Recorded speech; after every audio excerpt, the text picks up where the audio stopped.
My name is Claudio Gatti. I'm US correspondent for the leading business daily in Italy called Il Sole 24 Ore. When I got there, I got in touch with the embassy from the European Union, and there I asked the head of security if he could suggest a smart Haitian who would guide me through the city. And they suggested this person. His name is Jean-Louis Gaston. And for the first couple of days, he was my guide there. So he realized that being a journalist had access to aid that his own community had no access to.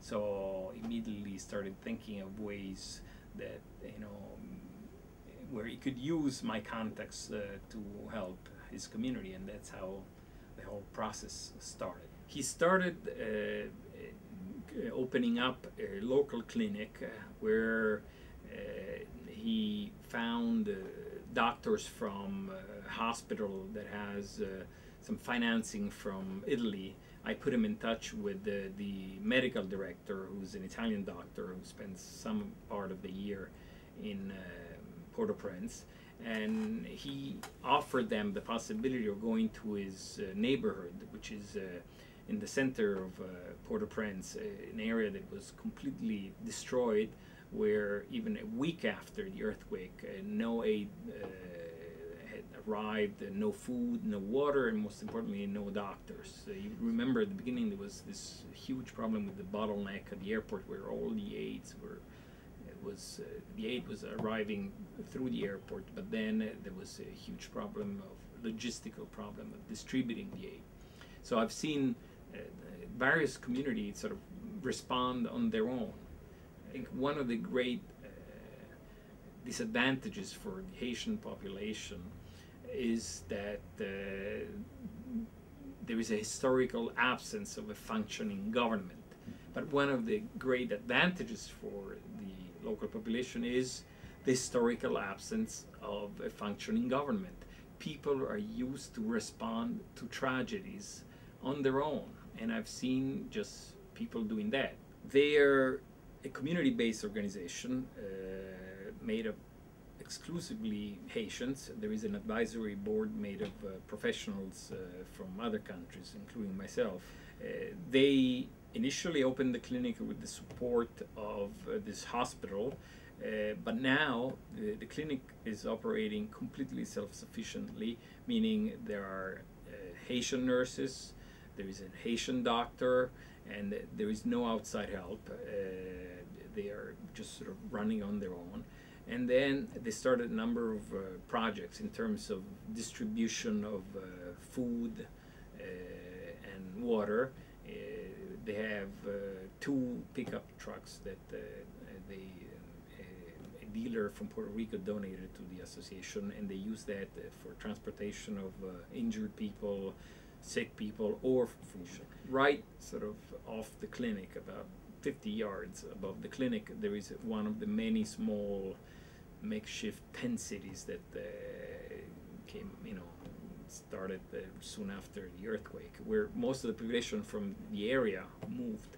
And there, clearly, there is no light, no electricity, so with some of the funds that were raised both here and in Europe, they are going to receive within a couple of weeks these solar lamps that they're going to distribute to the population. They started they're working on a project for cleaning and the area. I mean, the entire neighborhood is destroyed, and it's being one of the worst and poorest neighborhood. You cannot even reach most of the housing with bulldozers, because they are on the side of a gorge in an area that clearly was probably not a safe area to build, but where poor people end up building their housing. Even an earthquake of that magnitude with that impact in a big urban center that is clearly not built according to sort of the best rules and technical standards is impossible to face in a way that would reduce, minimize the damage or the shock. I mean, half of the city is destroyed. I mean, beside the presidential palace, I mean, the foreign ministry is just a mountain of rubble, and so are most of the other government offices, the schools, and clearly the housings. There, in Port-au-Prince, people build with cement bricks, often without any support, steel support, and therefore all these houses collapsed and killed a huge number of people. And the most dramatic part is that many of the deaths are still there. I mean, I was walking around this neighborhood just right across the street from the clinic, and they would tell me, oh, underneath here there are 5 people. Underneath here there's a family of 10 people. Probably the worst is going to come because the rainy season started, and clearly the water will bring everything sort of all the way down, and it's going to be very difficult. The people were really quite amazing. I mean, in the sense that you would expect, walking into these super crowded tent city, you would expect people, screaming, asking for help, for food, for water, especially if you see a white face in one of those places. But in fact, nobody was in any way. Not only nobody was aggressive, but nobody was even demanding. I mean, only when I asked them what they needed, they would tell me. And kids and adults, so we're all sort of kind of trying to deal with it. They started clearly. They had no facilities. The first thing they started doing was to put up 4 sticks in the far corner of these tent cities, and put tarp or sheet around 3 sides, and that was the common public latrine. Of course, that would not be sustainable, but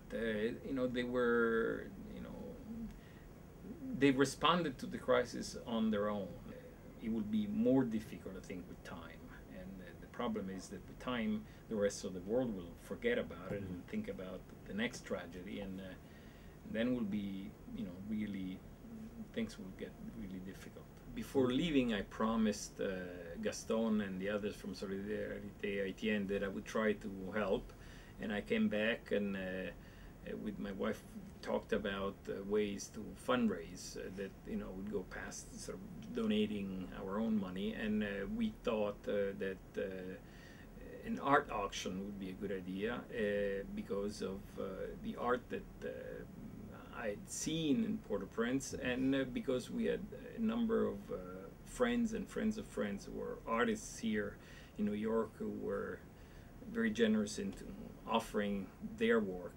10 Haitian artists and about 15 to 20 New York artists that donated their work for the auction. Well, we're trying not to repeat the mistakes of others who organized major fundraisers and then donated less than half of their money to the Haitian organization that they were trying to help. So we try to work on donated space and donated work. So there is a minimal amount that we spent to cover the cost of the fundraiser, but all of the money goes to Solidarité Haïtienne.